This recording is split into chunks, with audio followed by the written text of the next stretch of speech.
идомаи барнома санаи 21 май тахминан соати 22 ошхонаи мавҷи дарё воқеъ дар шаҳри Гулистон ҳамчун майдони ҳарбуззар ва бетартибӣ қарор гирифтааст. сабти камераҳои назоратӣ нишон медиҳад ки чӣ гуна ду мизоҷ бо маъмурияти ошхона мушт ба гиребон шуда тартиботи ҷамъиятиро вайрон мекунанд.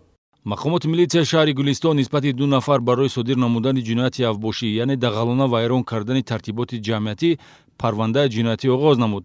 санаи 21 май тахминан соати 22 қаҳвахонаи мавҷи дарё воқеъ дар шаҳри Гулистон майдони қуввасанҷии ҷисмонӣ ва бетартибӣ барои шаҳрвандон Муҳаммад Абдурасулов ва Хуршед Рустамов истиқоматкунандагони кӯчаи Дӯстии халқҳои шаҳри Гулистон қарор гирифт. сабти камераҳои назоратӣ нишон медиҳад ки чӣ гуна ду мизоҷ аз ҳиссиёти авбошӣ бо ду нафар маъмурияти ошхона мушт ба гиребон шуда тартиботи ҷамъиятиро чӣ дар дохил ва чӣ дар беруни ошхона вайрон мекунанд.